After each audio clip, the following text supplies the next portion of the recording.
இது ஒரு பண்டிகை காலத்தின் சாதாரண கதை அல்ல.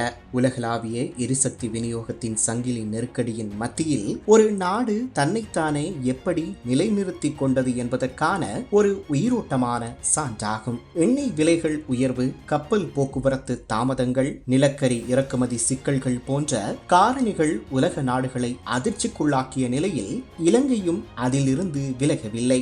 எனினும் இந்த கடினமான சூழ்நிலையிலும் அனுரகுமார திசாநாயக்க தலைமையிலான NPP அரசாங்கம் முன்னெடுத்த துல்லியமான திட்டமிடல் மற்றும் நிர்வாக திறன் சிங்கள தமிழ் புத்தாண்டை ஒரு நம்பிக்கையூட்டும் தருணமாக மாற்றியது. சில மாதங்களுக்கு முன்பு வரை எரிபொருள் பற்றாக்குறை, நீண்ட வரிசைகள், மின்தடை போன்ற பிரச்சனைகள் மக்களின் அன்றாட வாழ்வின் ஒரு பகுதியாக மாறுமோ என்ற சந்தேகம் வலுவாக இருந்தது. ஆனால் இப்புத்தாண்டு காலத்தில் அவை பெரிய பாதிப்பு எதுவும் இன்றி சிறப்பான புத்தாண்டாக அமைந்தது. மின்சாரம் தடையின்றி கிடைத்தது. எரிபொருள் விநியோகம் சீராக இருந்தது.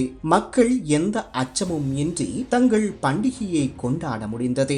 இது வெறும் தற்செயலான மாற்றமல்ல, சரியான நேரத்தில் மேற்கொள்ளப்பட்ட எரிபொருள் இறக்குமதி திட்டங்கள், வளங்களின் சிக்கனமான பயன்பாடு மற்றும் எரிசக்தி மேலாண்மையில் கடைபிடிக்கப்பட்ட ஒழுங்கு ஆகியவற்றின் விளைவாகும். ஆனால் இந்த வெற்றி வெறும் பொருளாதார அளவுகோல்களில் மட்டுமே அளவிடப்படுவதில்லை. இது மனிதநேயத்தின் பரிமாணத்திலும் வெளிப்பட்டது.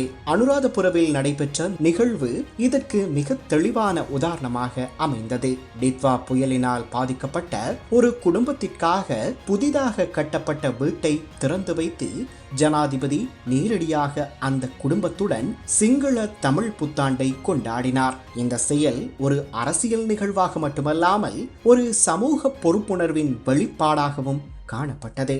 ஒரு வீட்டின் திறப்பு என்பது வெறும் கட்டிடத்தின் திறப்பல்ல, அது ஒரு குடும்பத்தின் புதிய வாழ்வின் தொடக்கம். அவ்வீட்டின் வாசலில் எரிந்த விளக்குகள் அந்த குடும்பத்தின் எதிர்காலத்தை ஒளிரச் செய்தன. அந்த குழந்தைகளின் சிரிப்பிலும் பெற்றோரின் கண்களிலும் தெரிந்த நிம்மதியிலும் ஒரு அரசாங்கத்தின் அர்ப்பணிப்பும் பொறுப்பும் பிரதிபலித்தது. புத்தாண்டு கொண்டாட்டத்தின் உண்மையான அர்த்தம் என்ன என்பதை இந்த நிகழ்வு மீண்டும் நினைவூட்டியது. இந்த புத்தாண்டு வெறும் பாரம்பரிய சடங்குகளின் தொடர்ச்சியாக மட்டும் அமையவில்லை, அது ஒரு நாட்டின் மீளுருவாக்கத்தின் அடையாளமாக மாறியது. உலகளாவிய நெருக்கடிகள் இன்னும் நீடித்தாலும் சரியான தலைமையும் திட்டமிடலும் இருந்தால் ஒரு நாடு எந்த சவாலையும் எதிர்கொள்ள முடியும் என்பதற்கான நம்பிக்கையை இது உறுதிப்படுத்தியது. மக்களின் ஒற்றுமை, அரசாங்கத்தின் செயல்திறன் மற்றும் எதிர்காலத்தின் மீதான நம்பிக்கை ஆகியவை ஒன்றிணைந்து இந்த சிங்கள தமிழ் புத்தாண்டை ஒரு புதிய துவக்கமாக மாற்றியுள்ளன. இடுக்கண் வருங்கால் நகுக, அதனை அடுக்கி வழியடுக்கும் ஆற்றல் உடைத்து. சிரமங்கள் வந்தாலும் தளராமல் அவற்றை சமாளித்து முன்னேறும் ஆற்றல் உடையவரே உண்மையான வலிமை மிக்கவர்.